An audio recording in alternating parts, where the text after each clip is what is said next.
रामकृष्ण हरी. ऐकावे जनाचे, करावे मनाचे. लोक तितका ओक आहे, धरिता धरवे ना. साधू संतांनी सर्वांनी त्या लोकांबद्दल बरीचशी टीका केलेली आहे की असा एक समाजामध्ये प्रवर्ग आहे की तो सतत काही ना काही निंदा करत असतो. लोकांची निंदा हाच त्याचा व्यवसाय असतो. कोणी काय केलं की त्यांनी त्याची निंदा सुरू केलीच समजायचं. काहीही करू द्या, तो एक प्रवर्ग असा आहे की सतत ते निंदा करीत राहणार. ते कोणालाही सोडत नाही. गल्लीतल्याला सोडत नाही, दिल्लीतल्याला सोडत नाही, पंतप्रधानाला सोडत नाही, सरपंचाला सोडत नाही. एवढंच काय, रामकृष्णांना सुद्धा सोडलं नाही त्या लोकांनी. पर्यटकांनी त्या भगवान प्रभू रामचंद्राची निंदा केली की एवढे दिवस सीता रावणाकडे राहिली, मग रामाने कशी स्वीकारली, कशी घरात घेतली.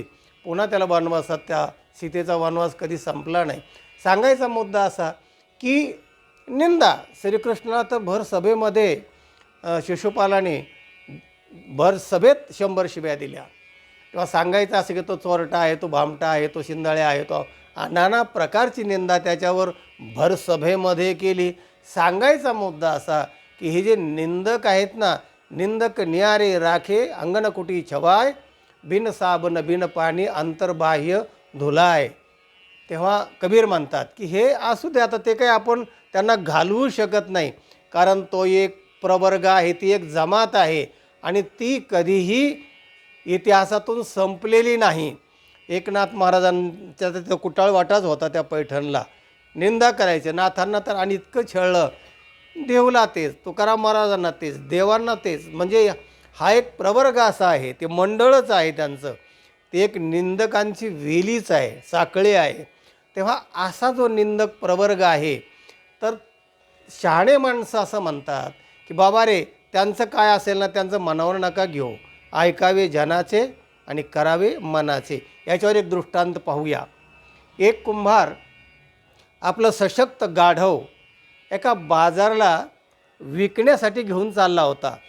आणि तो कुंभार जरा थोडा वयस्कर होता. तो गाढवावर बसला आणि तरुण मुलगा जो त्याचा होता तो आपला गाढव हाकीत हाकीत हाकीत चालला होता. जाता जाता जाता एका गावातून जेव्हा ते चालले, तेव्हा त्या लोकांनी, त्या कुटाळ लोकांनी त्या ओट्यावरून बघितलं.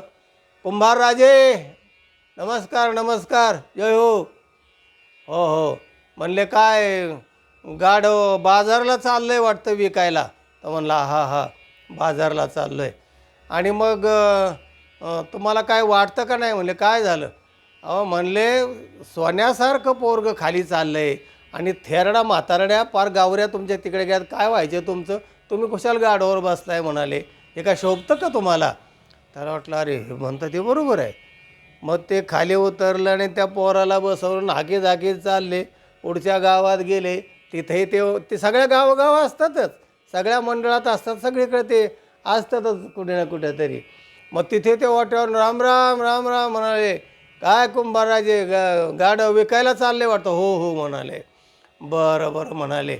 आणि मग काय त्या पोराला काय लाज बीज आहे का नाही. म्हणे म्हातारं माणूस खाली चाललं आहे हां, आणि हा तरुण बांड टोणगाववर बसला आहे. म्हणाले काय वाटतं का नाही या म्हाताऱ्या माणसाचं. म्हणले हे पण खरं आहे. ते खाली उतरले आणि ते हाकेत हाकेत दोघं मोकळंच गाढव चाललं. पुढच्या गावात गेल्यानंतर तिथे होतेच, ते मंडळ होतंच. राम राम राम राम म्हणले. गाढव विकायला चाललं आहे वाटतं. म्हणले हो हो. म्हणाले गाढव काय आजारी बिजारी आहे का. म्हणले नाही आहे. मग एवढं सशक्त गाढव असताना काय गाढव माणसं आहेत एकही वर बसलं नाही. म्हणले हे पण बरोबर आहे. जात असेच पुढं गेले. आणि मग दोघांनी, त्या बाप लेकांनी विचार केला, अरे असं केलं तरी आवडेना, तसं केलं ते त्यांना पटेना, तरी निंदा करतायत, तरी नावं ठेवतायत. म्हणाले आता काय त्याला गाढवाला बांधून काय आता पालखी म्हणून घ्यायचं काय डोक्यावर खांद्यावर. म्हणाले आता हे आपण जर ऐकलं ना तर आपलं नुकसान होणार आहे या लोकांचं ऐकलं तर. तेव्हा आता आपण असं करूया, त्या लोकांचं कोणाचं ऐकायचं नाही, आपल्याला जे योग्य वाटेल ते करायचं आणि त्यांच्याकडे दुर्लक्ष करायचं.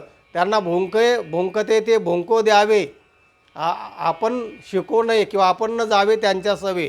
असे जे काही भुंकणारे आहेत ना, हाती चलत है आपणे गतिमो कुतर भुंकत वाको भुंकवा दे तो राम स्मर जग लरवा दे. कबीर म्हणतात कुतर भुंकत वाको भुंकवा दे.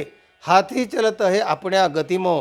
हाती आपल्या गतीने चाललेलो असतो आणि ते कुत्रं वाव वाव करून असं जवळ येतं, वाव वाव. त्या हत्तीला माहीत असतं की ते जवळ येऊ शकत नाही म्हणून तिथूनच लांब लांब 2-4 हात लांब सोडून असं ते लांबूनच भुकत असतं, ॲक्शन करत असतं. पण जर समजा जवळ आलंच तर काय होईल, हत्तीला माहिती आहे सोंडेत धरून असं फेकून देईल किंवा एका फटक्याच त्याला मारून.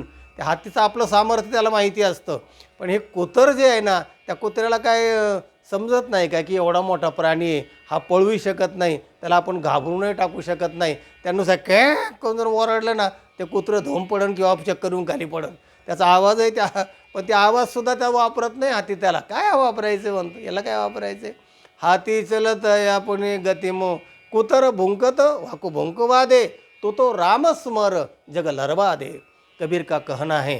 तेव्हा सज्जन हो, या म्हणीवर आपला हा आजचा व्हिडिओ होता. म्हण आहे ऐकावे जनाचे करावे मनाचे. लोकांनी अशा निंदकाचं जर प्रत्येक वाक्य प्रत्येक निंदा ऐकून घेतली तर आपला आत्मविश्वास कमी होतो आणि त्यांचा तोच हेतू असतो, आत्मविश्वासाचा कमी करायचा, त्याचे पाय ओढायचे आणि त्याला त्या आपल्या ध्येयापासून विचलित करायचं. असे जे निंदक प्रवर्ग आहे त्याच्यापासून सतर्क राहा, सावध राहा, हरिनाम स्मरण करा, आपल्या साध्यापर्यंत चाला आणि हे गतिरोधक जाऊ द्या, हे गतिरोधक आणि विरोधक यांना सोडून द्या आणि आपल्या आपल्या महिम्यामध्ये मग्न राहा, असा या व्हिडिओचा तात्पर्य अर्थ आहे.